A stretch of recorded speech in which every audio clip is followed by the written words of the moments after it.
Здравейте! Аз съм Пламен Андонов, а това е българският криптоканал. В днешният епизод ще разгледаме темата какво е блокчейн, за какво той е подходящ и как той се използва в биткоин.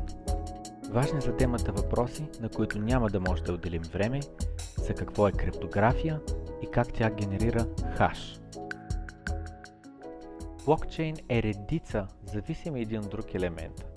Всеки следващ е валиден само когато предходния е точно определен. Съответно, най-важното свойство на блокчейн е, че не можеш да променяш предишно записана информация. Ако промениш един от старите блокове, всички блокове след него стават невалидни. В блокчейн може да се записва всякакъв вид информация. Може да бъде картинки, може да бъде музика, може да бъде текстова информация. А текстът от своя страна може да репрезентира всичко. Може да бъде начало и край на работно време, може да бъде промяна в резултата на някакъв матч, а може да бъде и промяна на собствеността на недвижимо имущество.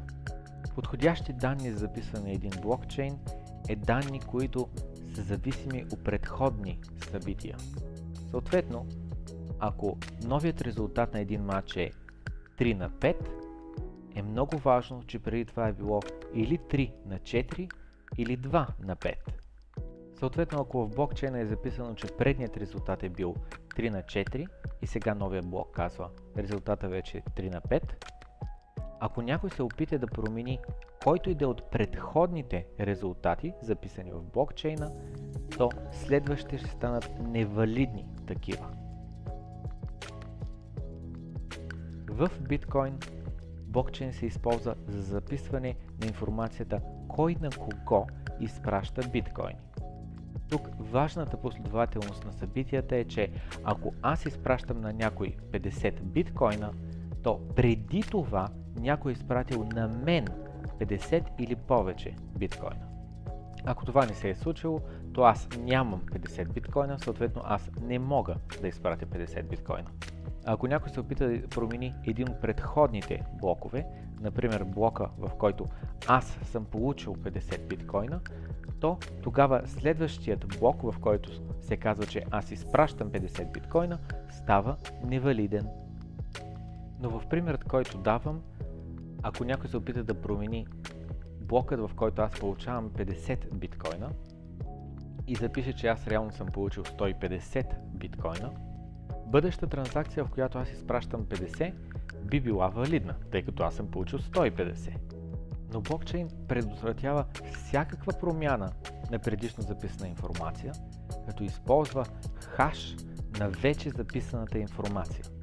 Хашът е низ от букви и цифри, които са уникални за всяка една съвкупност от данни, което означава, че всеки път, когато направим една транзакция, тя има уникален хаш. Този хаш се използва, за да може следващият блок да го упомене.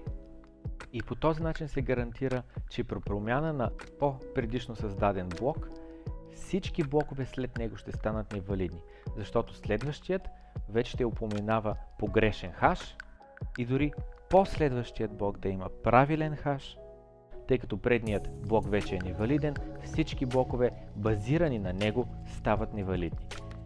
Хашът, който представлява низ от букви и цифри, се генерира благодарение на криптография.